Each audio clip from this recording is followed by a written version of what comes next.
Hey everyone, welcome back. It's another turn here in the tournament finals, and I've got my trusty side by my side. This is the trusty side joining the trustworthy Lucid, doing another turn. Yeah, so we had a really exciting episode. Maybe, I mean, it wasn't necessarily a tremendous amount of action last time, but in terms of influencing how the game's going to go, it was a pretty big deal. You want to maybe recap and share that with us, Sai? Yeah, so we kind of talked it to death last episode, but the cool trick that Gath was showing was the ability to tame dream horrors. This is something that we'd seen and actually discussed pretty much actually toward the very beginning of the tournament as a potential possibility, and we talked a little bit about which nations could use it. But Gath was able to industrialize it and picked up on stuff that I had not actually known about at all, including the fact that you can park the dream horrors on a throne and have them never desert. So with that, he can actually stockpile a huge number of these. Whereas my understanding of how you would use these is that they're always a little bit unreliable, that they can always run away.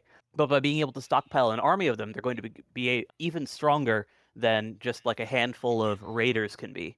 With like an army of them, we were kind of talking before we started recording that they can get ridiculous with the battlefield wide buffs, like Army of Gold and Gaia's Blessing to give them elemental resistances, because typically horrors, both dream horrors and even like the doom horrors, excuse me, uh, all the stuff that comes from Cataclysm that's normally very dangerous gets nullified pretty easily by elemental stuff. Like you can generally defend your thrones with just a handful of Water 1 Yeah. Goobers and Air 2 guys, just because being able to do armor negating damage against these things is pretty easy way to handle them. But with the Dream Horrors being able to receive battlefield buffs now that they're a friendly unit, you can actually negate some of those disadvantages. And in melee combat, they're like the best thing that you could possibly want. Yeah, they've got two armor piercing, high attack, life drain attacks, and then two armor negating. And again, all these are magical attacks that I believe also cause harm mark or something, but not that that matters because they just kill everything. The weird thing about them is you can't point buff them because they have teleport, so they move instantly. You can't, they're not even in the tile for a turn. And because they're horrors, you can't control them at all. So they just yeet across the battlefield and kill people. But with the, like you were saying, with the battlefield wide buffs, you can get all of a sudden these buffs on them and they become nuts, like absolutely crazy. Other items I think are like low key that you normally don't make a lot would be low key awesome on them, like Heart of Quickness or whatever that's called.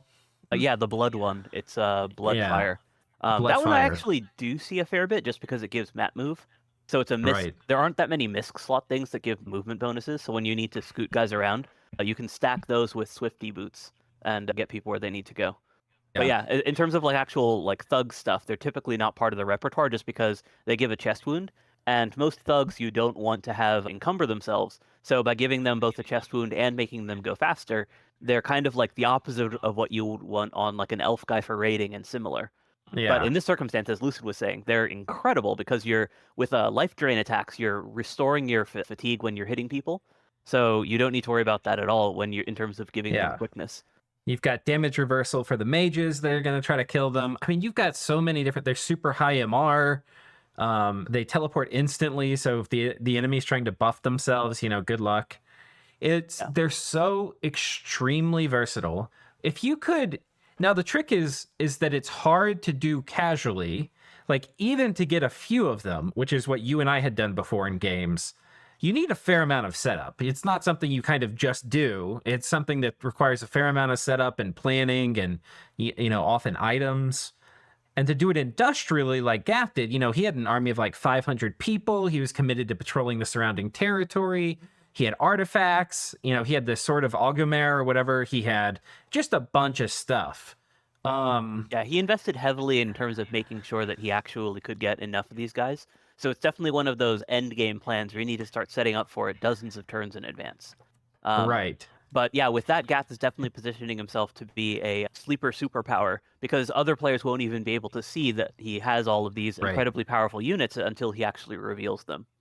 Well, what I wanted to ask you is, given the huge amount of setup costs, let's say the setup cost wasn't important. Let's say it was just the boosters or whatever you needed to summon them and they just came straight to your army. What do you think would be a fair price for one of these guys? That's a good question, actually. I would put them on the level of an Archdevil in terms of battlefield impact if you can get them as a commander. because archdevils work great as like big mages in general or big mages and generals, and I'd say that they have like a similar impact in terms of like the value that you get from the unit. But archdevils are unique, so Okay. that's probably not fair either. Like they're definitely better than succubi. I'm thinking of like blood Yeah. summons because that's kind of Yeah, like they're where better I'm than looking at. succubi. Yeah, so I'll pull up the blood summon list. I would Um, say like in the range of 100 blood slaves ish. Um, I think that's maybe a little because I was kind of comparing to locusts, right? Locusts have magic attacks, they fly. This gives you 8 of them. Yeah, with locusts, I tend to think so. The difference, actually, that's a pretty good comparison. But the difference to me between the locusts and the dream horror is that the dream horror comes with all of these the invisibility and the like insane Yeah. in battle Oh, mobility. do they have invisibility too? I forget. Yeah, they're invisible. Oh god. Oh god. That's so crazy.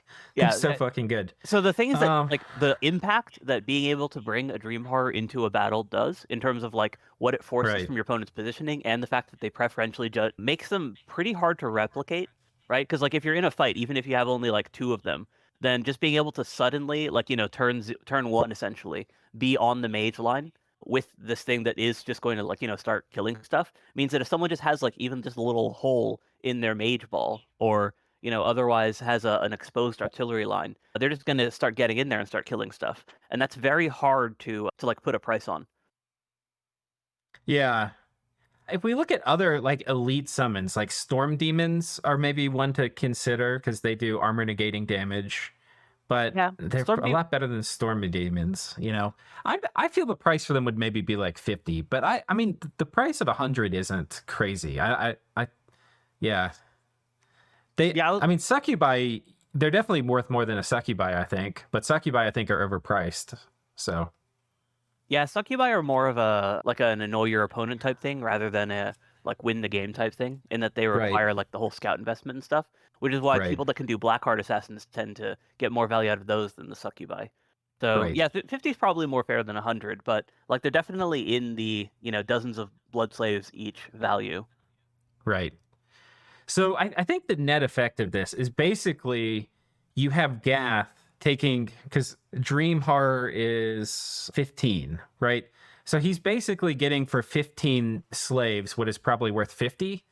So he's basically kind of tripling his blood slave income in terms of effectiveness. He can also most likely cast it from a blood discount site because it's a Does he have ranged one? spell.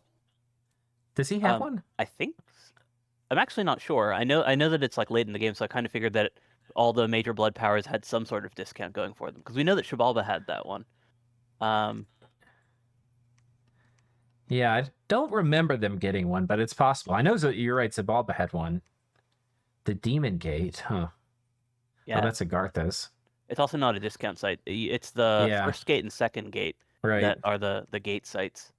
But yeah, Yeah, he might not have one. I just sort of assume, oh, it's late game. Everyone has at least a right. 10% site. I think the thing too, like if we said okay, he's getting basically triple the value or more, depending on how you price Dream Horrors from like this play he's doing. The other thing too is more than other types of things you would spend your blood slaves on. These horrors are versatile, right? Because you could raid every single province in the map, or you could send them all to a single province and have like an army of these horrors. And those are Right. very different use cases that your opponent would have to do like radically different things to deal with those. And just that also makes them really good. And then the other thing is that because of their insane mobility and the fact that they don't abandon you if they're on a throne, it means that they're almost uniquely well suited to fighting against or actually implementing a throne rush because they can get Yeah, to the thrones, and that's like the one battlefield where they're not at risk of desertion. right. I want to just say though that the risk of desertion is only 5%, so it's 1 in 20.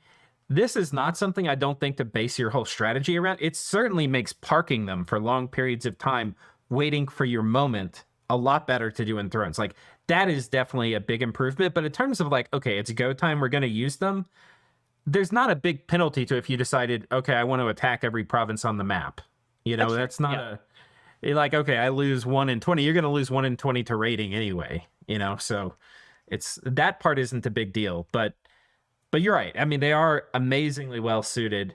Because if you put 200 of them in an army and you put Will of Fates on them and then all the other buffs that you can, I don't think anything in the game can fight that I can think of. Yeah, no, So, even the gifts from Heaven spam, which we've kind of seen as being like this is the one thing that can't be countered, is actually countered because they have damage reflection. right. Yeah, that's true. They have damage reflection, so that gets countered. Furthermore, I mean, let's think of all the buff. You can do Rush of Strength on them. You can do Darkness. You can do Army of Gold. You can do all the elemental resistances. Will of Fates is probably the most important one. You can do Quickness is the one that's really hard to do because they're not there and there's no battlefield wide one. You could do Berserk on them. I can't think that would help too much. Yeah, I mean, it's not like they have morale issues. Right. But I don't think the only types of nations that I think could fight this, like an army of 100 of those or 200 of those, MAT and with those buffs on them. TNG, you think? I was going to say Scaleria. They have Celestial Chastisement. Oh, what does that do? Fatigue and Steel? It's an Enslave. Okay, yeah. Maybe. I was going to say Scaleria. If you bring 10 or 20,000 skeletons who have Spirit Sight, they can probably chew through the Dream Defiler, or the Defiler of Dreams. I was thinking of folks that can cast Arcane Mastery as well. The thing is, if you get anti-magic on them, I think they get like 20-something MR. Oh, yeah, because they have like an insane base MR. Right. I mean, you can still steal them, but it's challenging. I mean, Gath had to be able to steal them in the first place, right? Right. So yeah, you could do, if you were able to do a super high-powered like pin-based communion, which Pan could do. This is in the realm of possibilities for Pan. Yeah, like given that he's already running around with these like 100 slave communions, like he can definitely get enough penetration value where he can actually like get a reasonable amount of them stolen or killed via Arcane Mastery. Yeah. It's and so maybe it's kind of interesting that we're heading into like a late game where it's kind of Pan versus Gath. And Pan might be the only player that really has the tools, if they're in the right place at the right time, to kill like an army of these. And Arithia can do that too. I mean, Arithia also has like Astral coming out of everywhere. Yeah, that's true. Given that Xibalba is doing Waob spam, like that's been their primary mage this game, they also will have just a bunch of incidental N2 mages that they can Sabbath up to do charm spam. Not nearly as good, obviously, because it's not battlefield wide. I don't think that would work. Like if you have 200 or 100 of these guys in an army, you have 1 or 2 turns. You have like, because if you have to communion up, because you won't be able to do like 100 mages with an artificial communion. What you could do, this would be the best way to do it, is you have an S9 somehow, right? Because you've empowered up, you've prepared yourself. Maybe you have 2 of them. And they start casting, they have an artificial matrix built in, and they start casting like Master and Slave or whatever. And you have your communion come online while they're casting it. That'd work, so because it has a lower cast time. Right. And then you maybe get 2 casts before they've killed, because they're going to kill 100 or 200 units a turn starting from round 0. Yeah, and the other scary thing on the clock. Yeah, the other scary thing is that anything that you're doing that with is obviously going to be an extremely significant investment. So any sort of play that theoretically counters this is also just like an insanely high commitment. Right. The thing though is if you do counter it, if they do put them all in one spot, that's a tremendous blow to Gath. That's kind of hard. I mean, they can recover, but it's probably, I'm guessing they're getting 100 every 7 or 8 turns. So maybe slower, maybe 100 every 12 turns. So, setting somebody back 12 turns is a big deal. True, yeah. And especially if your kill spell is Arcane Mastery, then you get a bunch for yourself. Yeah, that would be sick. Okay, let's get into this turn. Last turn was so exciting. I also, even though it was revealed this turn, I think it's going to be a little while before we see them deployed, just because once Gath shows that he has, a bunch of these Dream Horrors available, it's going to be much harder for him diplomatically. So I think that he wants to wait until, things have shaken out. Maybe he sets up Pan as the big bad or Xibalba as the big bad. Whatever he can get away with in order to, get other people involved in wars against people that aren't him. And only after, he's set up to actually take advantage of things, does he actually deploy all the dream horrors? And given their high mobility, he can do that at any time. So I think he'd wait Yeah. until the Diplo situation shakes out to be like worth pulling the Hey, trigger. Gath has basically figured out something that nobody else in the game knows. And that's the cool thing. If you actually figure out something new when you're playing Dominions, like that nobody knows that's really strong, then like things diplomatically are going to go great for you until people figure that out. So like it was like kind of me in my Cities game. Like I had this way to print the worms, and it's like, yeah, I don't want anybody to know about that. But the second they do, Then it's like their yeah. power level's 9,000, and then they'll start organizing against you forever. Basically, it's like if you know Gath can do this, you kind of just have to kill them. You can't let them exist Yeah, to a especially point. especially given that no one else has this weapon yet. So like, Right. if Xibalba or Erythia were to, somehow start getting them, they obviously wouldn't be able to get as many because they don't have the native astral blood. But even if they did, like, with their limited amount, they'd be super far behind. Right, and all the infrastructure it took to set up. I mean, it would take if Xibalba decided this was the most important thing in the game was for him to get this same kind of weapon, he wouldn't be able to get 20 of them in the next 10 turns. Like it would probably be pretty. Maybe he could get 20 in 10 turns. It would be very slow getting ramped up because he needs the infrastructure and all that. Well, the infrastructure is basically just you need buff mages, right? And then you need the astral blood, which is the expensive part for Shib. And I assume that for him would involve blood empowering astral mages.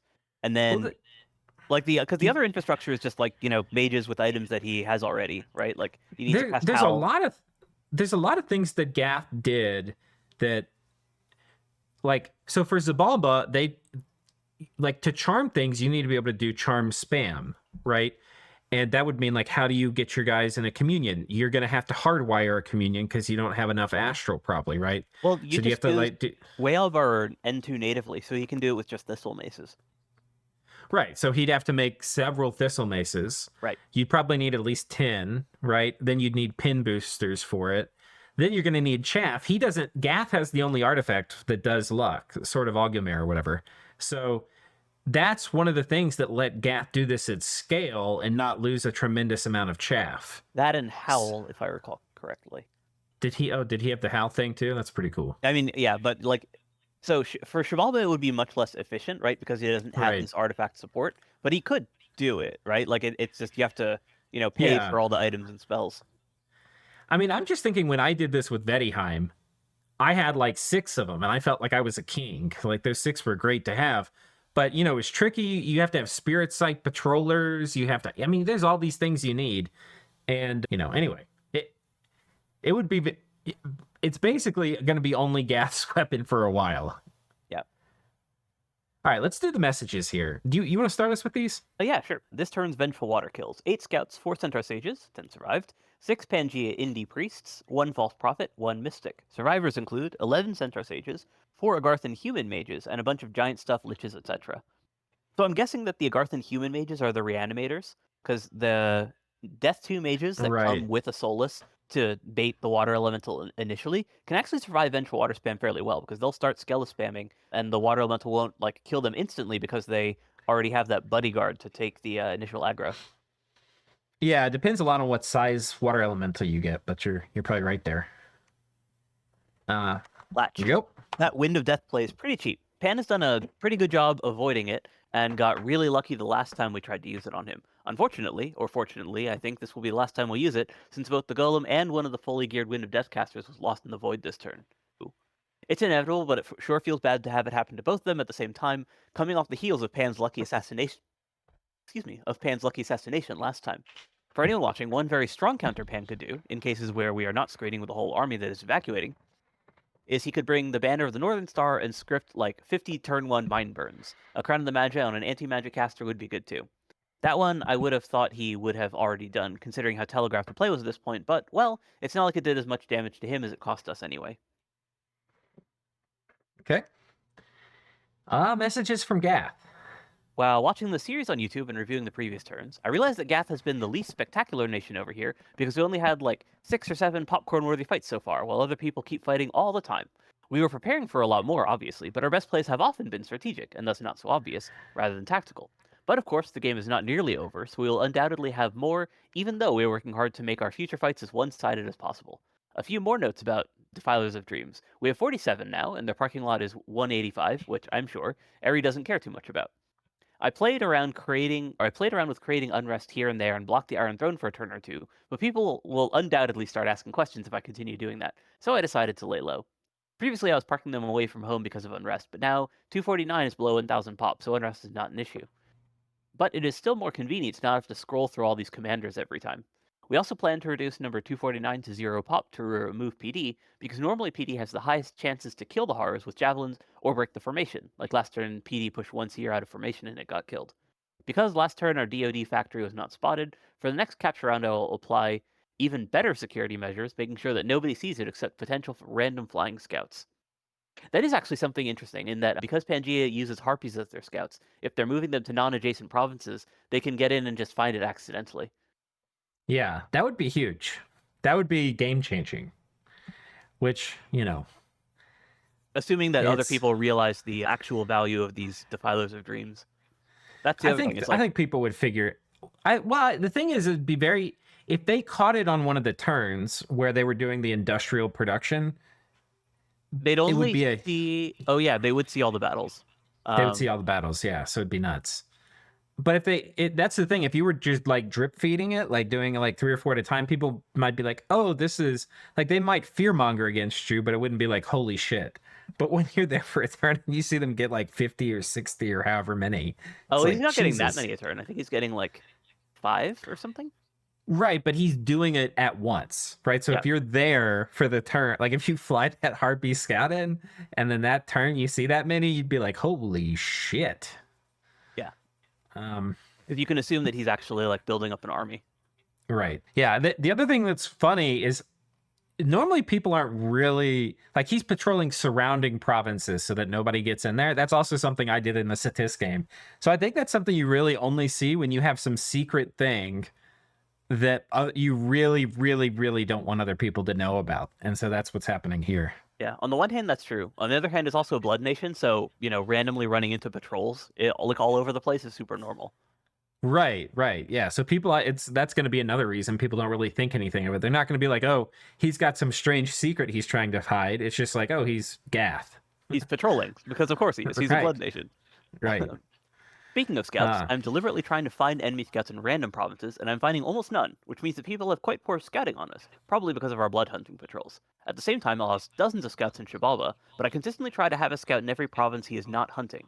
It seems the most efficient to first find spots with window and then place a scout there. The only place where I don't have scouts is, obviously, TC, but it's probably not too relevant as long as I can window the critical places. On a different topic, I'm also starting wishing for gems now. It is by no means a factory, but I have good uses for all types of gems except fire now, and this exchange feels quite valuable because my astral income is quite high. It also only required 2 empowerments on a golem because of Forbidden Light. P.S. Harmonica plays that you will be seeing is just getting rid of upkeep because I don't have water-breathing army items, and I don't want to make them just for upkeep production purposes, while Gift of Kurgi plus Harmonica is free, well, unless it summons you more. P.P.S.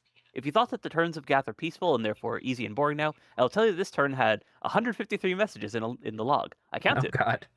I think it might have been the longest message list in my experience so far. I spent at least 6 hours reorganizing commanders and troops left after the Defiler of Dreams capture, but while this turn list was long, it is likely not the longest one we will have this game. Woo. Spicy. And a message from Xibalba.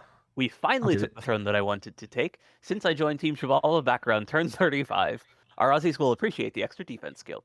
And we're feeling pretty lucky that TCU's Vortex is returning to leave the throne to us without dropping a few winds of death like they did against Pan this turn in the other fort storming. In other news, Blood Econ is a bit of a roller coaster. Thanks to some patrol and unrest issues, our per turn blood income can swing by 200 to 300 slaves based on lucky or unlucky rolls. Speaking about luck, Huh. Luck 3 has been treating us really well, disregarding the clutch early heroes.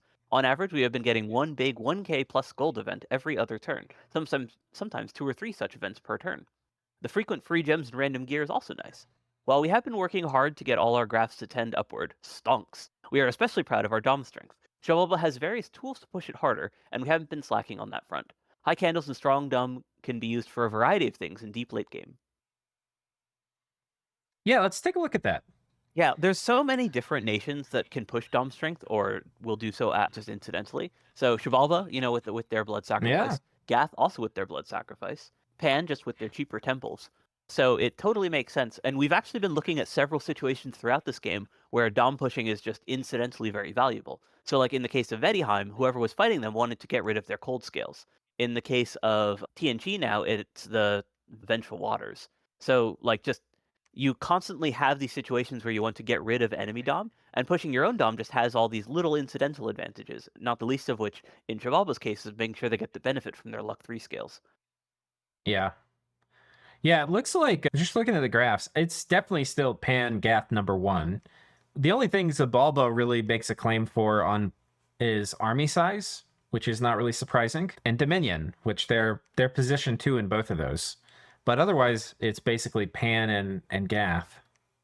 Yeah, so the Um, other thing though is that if you imagine strength as being like the integral of these graphs minus your losses, Xibalba out of all of the top tier players, or out of all the top position players, I should say, has definitely lost the most in this war against TNG. Because TNG has successfully beaten multiple large Ocelotl armies. And then the same is true of their previous war, right? When everyone was ganging up on Vedheim, Xibalba similarly took well, heavy losses because their big hammer was using those Ocelotls, right? Zib lost a lot against TNG in the first coalition war, and the second war, I think he's just vulturing now. I don't think TNG's put up too much of a fight, have they? Did I?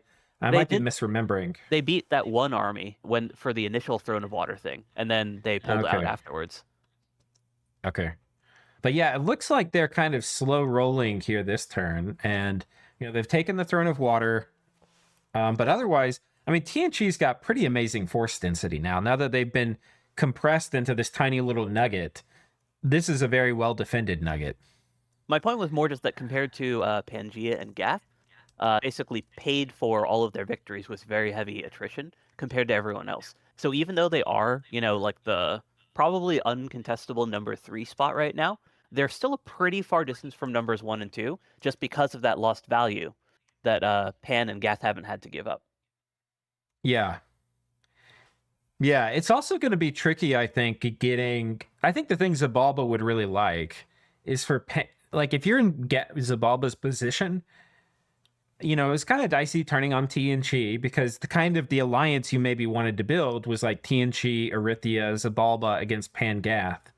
And so like that's obviously not happening. But okay, that's out the window. The next best thing is Zabalba is having Gath and Pan like do a like drag down knockout fight. And that's going to be really hard to do because they're not going to really want to do that, I don't think.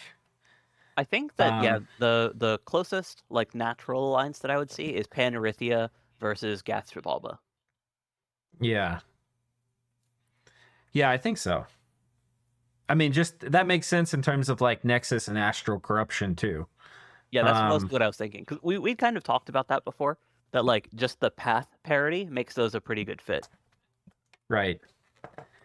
But yeah, I mean, but I think that's the danger, right? The danger is if you're in position 3 and position 1 and 2 don't really fight, but you're in like a distant position 3, then I don't know. Yeah, I think it's tough. yeah, you can't really Like catch up unless they fight.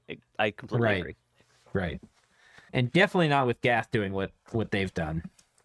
So, Yeah, okay. and that's not even going to be on their radar. Right. Nobody knows about it. And that is the privilege you have as the viewer and the privilege we have as the casters that nobody else in the game is going to have at this point. Yeah, well, presumably by the real world time of this, the other players will know. Oh, Otherwise, we get a Gath wouldn't fight have here. revealed it. So TNG hitting this province, I guess, is Agartha storming this? I'm not sure. So Agartha has a pile of umbrals, their god, two oracles. Every time I think of Tomb Oracles, by the way, so I don't think I've ever told you. I think of your game as Agartha, where you had the The N9 nature, E9 guys. Yeah. the E9 N9 bless, and you were Yeah. just some of it. Like I think players have gotten better over the years, For but like sure. people did not know how to deal with your Tomb Oracles.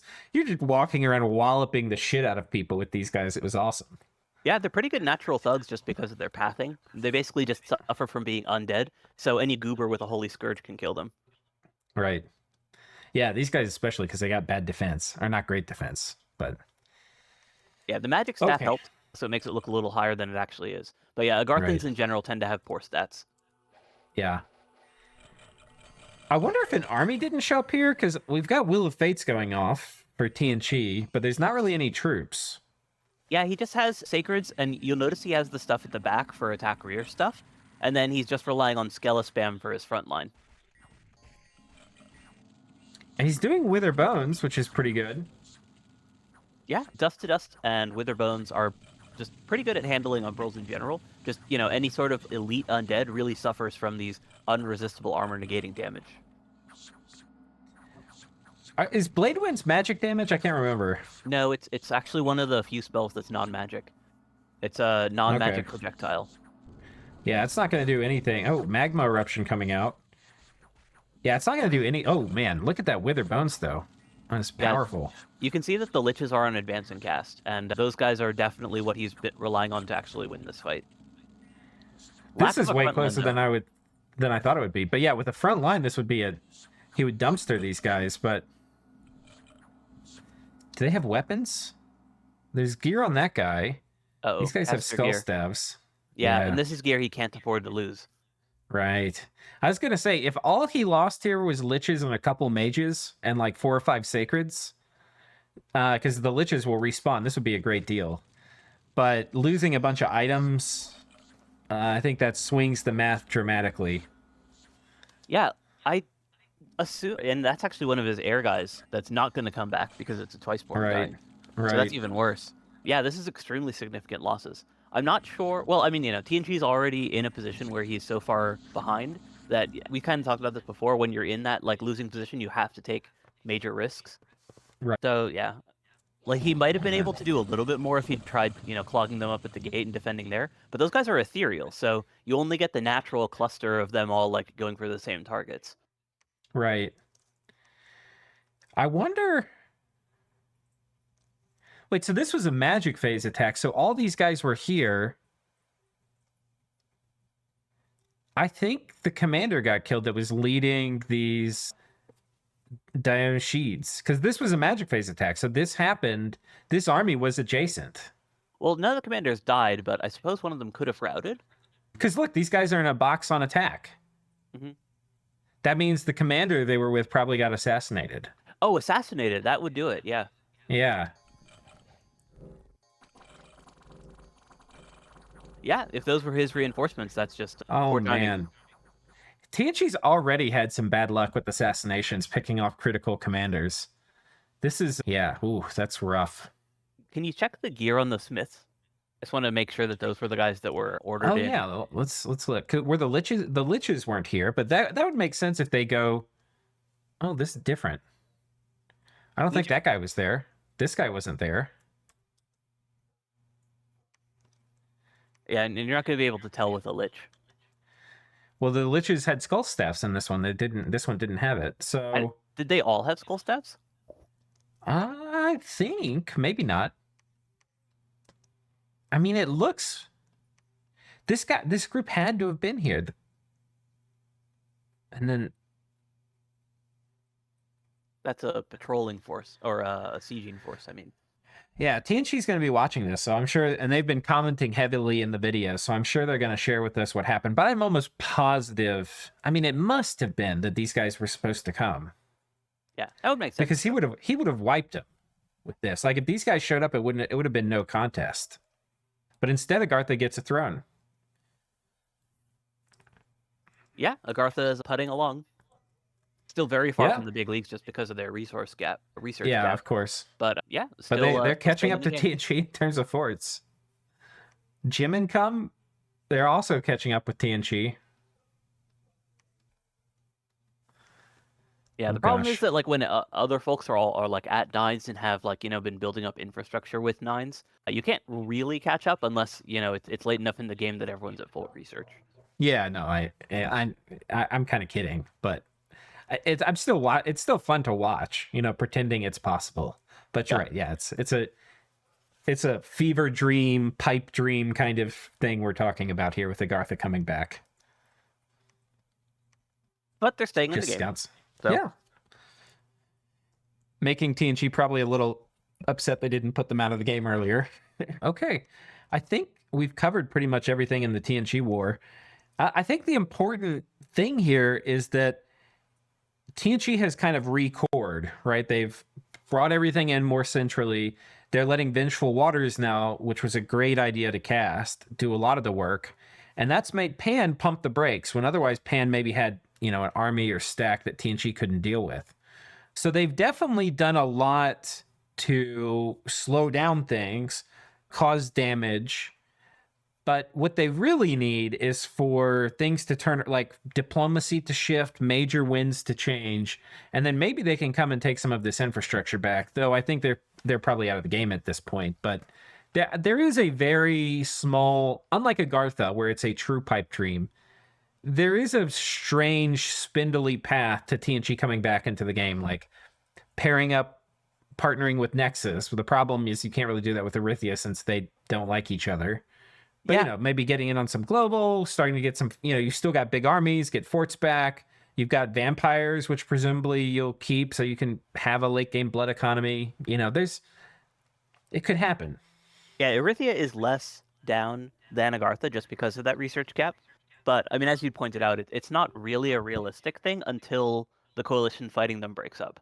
And even with that, they basically need Pan to back off because Pan can kill them single-handedly. Yeah. The thing they would need is like a Pan Gath fight. That's the thing kind of everybody needs. The problem is the people who don't need that are Pan and Gath. Like Exactly. Xibalba would need it. Arithia needs it. TNG needs it. But Pan and Gath don't really need it. From Pan's perspective, at least. From Gath's perspective, absolutely. Pan, just with what they know, they don't need it. But if they knew what Gath was up to, they might want that fight. Yeah, if they knew what Gath was up to, they might be able to get a world. And Pan's been doing good diplomacy. They could probably get the whole world to turn on Gath if they got that lucky Harpy scout. Pan has a horror of their own to go capture. Oh, yeah. Here we go. This is what happens when you get the horror cult event. You can start farming these. Presumably, we'll see Pan farm it because it's something Pan can do very well. Yeah, I mean, when you say farm, it's like you really only get the one, and then maybe another one in 20 turns. So it's by no means a farm. It's more like it's finding a hunt and gathering operation. Yeah, or like finding a quarter on the ground rather than a job.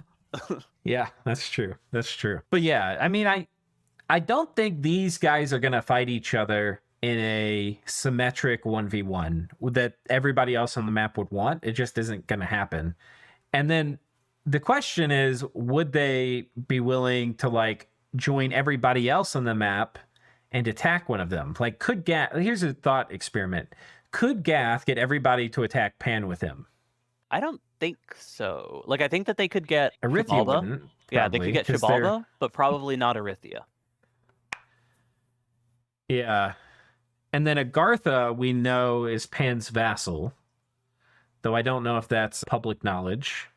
So Agartha wouldn't do it. Agartha would take Pan's side. Could Pan get everybody to attack Gath without knowledge of the defiler of dreams? I think similarly, it's possible, but unlikely, with Xibalba being the stick out in that case. Why would Xibalba not want to attack Gath? Because if they're the odd man out between Arithia and Pangea. So if they're in a 3-person situation, then Xibalba's the one that would die next. Right. But I think that would be maybe okay. I mean, at some point, you don't want to eliminate the other blood power for fear that they're going to go on you next. But I think we're late enough in the game. And it's okay, that's fine. Yeah, I think eventually they can get to that point, but I don't think that they're at that point now. Yeah. I mean, I don't think they would win a 2v1 against Pan and Arithia. I think the real thing to get Xibalba to do it, I think they would have to believe they can get a lot of the spoils. And they're set up to have a 2-front war, but they're not set up to gain a ton in the 2-front war. They're basically set up to gain the Arca land. And maybe a little bit of the core Gath region. They could gain Utgard. That's they could get Arco and... Yeah. I was Yeah. gonna say that's Vedheim land, but you're right. It's technically Utgard land. Right. Yeah. Yeah. So it's the land's been handed over a couple times now. The So yeah, challenge, they though, is that that's where Gath's big army was, right? And we've kind of talked right. before about how Gath's big Doomstacks tend to have relatively poor logistics. Obviously, that that doesn't apply to their new toys, but like just their big blobs of seer, they're kind of hard to move around in huge quantities. So Yeah. where gas armies are is kind of where they're going to be over the next like, at least 5 or 6 turns. Which means in turn that, if Pan were to bang the war drum and be like, war right now, and everyone's like, yes, let's do it, then Xibalba is going to be the one needing to fight Gas' strongest army in terms of like where it's Right. positioned right now. Yeah. And I mean, Xibalba, I can understand wanting to wait longer because, like, they're not done with research yet and everybody else is. So generally, that's not like, hey, let's fight right now. Xibalba is still comfortable probably doing a bit more research. But I Yeah, think if I think it's a lot easier to turn the world on Gath just from kind of like the web of diplomacy than it is to turn the world on Pan. that's fair. Yeah. And I the don't think the that only people that wouldn't go with Gath, I think, is TNG. Because Zabalba actually has a ton to gain from the war with Gath. Like, they could potentially get a huge amount of spoils. They'd have to win a lot of fights, and those fights would be really fucking hard. But Yeah, I yeah, would say that like it's kind of hard to predict where the diplomacy is going to go at this point, but I think that folks siding up between Pan and Gath, and then those two fighting with whichever person they can pull along with them, is kind of where I see the world shifting next. yeah, yeah, yeah, I think so too. I mean, it depends. We know the alliance between Pan and Gath goes until turn 80. So that's 12 more turns. But yeah, I feel at around that point, people are going to be, it's going to be like who can gather allies against the other person. Because Pan and Gath are not going to want to fight each other 1v1. They stand, that's the only way position 3 can catch up. And they've been playing this whole game to make it so that only they can win. Like the Yeah, whole game has been only Pan or Gath can win from the Pan or Gath perspective. So the last thing they want to do is fight each other in a 1v1 where that just lets position 3 catch up. or even just the rest of the game in general. Yeah. Um, Right. But no, I agree. Like, I think that there is going to be like a fair bit of jockeying, and we kind of talked about that not last turn, I think, but maybe a couple turns before that, of like the idea of that there's a big first mover advantage in terms of which between the two is going to be able to grab allies first. Right. Yeah. Okay, let me skim through these battles, make sure we didn't miss anything super important. This was the TNG Agartha battle we saw. We should look at Vedheim real quick. I don't think there's too much happening, but there were a couple small raids here. Sometimes these are interesting and good to watch, but I think that last one was a fort that was captured. oh, really? Okay. Well, that's going to be worth watching. Let's see what happened. There's a telestatic animate in here. These are actually really nice. These are actually super nice on Bloodsack nations, too, if you don't have access to Holy Twos. Yeah, but I was pretty like looking at the battle port, you can tell that it's a siege because it's got the Vedi crossbow defense. Oh, right. Yeah, Vediham didn't really have anything in here in order to resist. Yeah. It is kind of funny seeing the Vedi Jarls on the other side, though. Oh, yeah, that is And really funny. the Jotun Gaijas that had gotten enslaved. The Jotun Gaijas might be worth a gift of reasoning, just because they're kind of big mages. Yeah, and they, are going to give you interesting new paths you don't really get. Okay. Well, I think that's it for this one. We've kind of looked at the graphs. Let's come over here and look at Vedheim really quick. Vedheim down to just their capital and one province. And presumably Xibalba is going to be the one that's going to need to crack that egg. But I mean, as we kind of talked about before, they're the ones that have suffered the most attrition whenever they've been taking these big fights, because that's kind of been their thing. Is just we have really good troops, we cast buffs on them, rather Troops go than burr. yeah. And when that is your like army strategy, even when you win fights, you take losses, and when you lose fights, it's actually very expensive. Right. And Vedheim, we know they have whatchamacallit, demonic cleansing. And there's still a tremendous number of Rimvedi here. This is probably one of the hardest provinces left to take in the game. It's not easy. I think you just let Vedheim sit here with this. There's no way the capital is worth killing this many Rimvedi unless you have mass enslave, in which case it could pay itself for itself. But And that's not something that Xibalba can easily do. Like, that's something Right. that Pan can do, but yeah. Right. Oh, also, we've Yeah, I seen don't think the cap's worth it. It's like you look at it. I mean, Vedheim might make themselves annoying enough where they kind of force you to come kill them. But if they're happy to just sit in their cap, like this is the military density here, or power density, is super high. we do see a Pangean Tartarian next to it, though. That's always cute. Yeah, that is fun. Let's see how they've kitted it, because it's very difficult to super combat in Vedheim. This is regen stacking and defense stacking. Interesting, with probably Phoenix Pyre. Yeah. Yep, there it is. These guys are at least cold resistant, so they're not going to die to that. Yeah. Yeah, the trouble with Tartarians is you have a 25% chance per turn of not being able to control it. Right. You can always change the scripting, though. So, like, you could script returning or something on the astral ones, or script them to retreat. But yeah, I don't really love Tartarians that much. I've kind of been using them more, but not liking them. I don't know. I mean, Tartarians are great just because they're cheap, right? Like 10 death gems. Yeah. Easy roll. Yeah. It's so frustrating, though. You have like an army you're trying to move around, and your important casters, or tarts, and they're not coming with your army. So then you have to have a backup caster for every single thing. It's ugh. Because I think that's their best juice, is like their big, thick battlefield casters that aren't going to die to assassins or nukes or anything like that. But then you basically need a duplicate caster for every single spell. And then the other nice thing about using those casters, and the thing that kind of pushes you to do that, is that the randomization of the Tartarian Titan paths means that that's one of the better ways of just getting stuff that your nation doesn't have reliable access to natively. Yeah. Which in turn means that, like, the spell that you want them to cast isn't something that you can do without a different, presumably more expensive summon. Yeah, that's fair. But I'm just expressing some frustration at recent games that have had tarts in it. It's just like, God damn it. Yeah. They're never there when you need them. It's so annoying. Trying to move a whole army around. It's like kindergartners trying to get them on a school bus or something. They're all like playing in the playground. You're like, get in the effing bus. In this case, their playground is that they want to destroy a temple. Yeah, exactly. We're going to go randomly commit genocide in a province. Just wait for us a turn. Yeah, okay. I think that's it. So for the wars, we've got basically people continuing to slow kill TNG and to slow kill Vedheim, and that's it. Yep, not much has changed there. All right. Well, I suppose we'll end it here. Thank you so much for watching. And any final thing to say, Sai? Nope. I think we just about covered it. We've definitely talked to death the whole dream horror thing over these last 2 turns.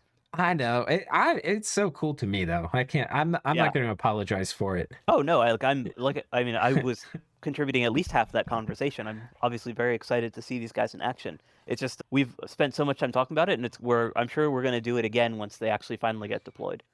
Yeah. All right. We'll see you guys next time. Cheers.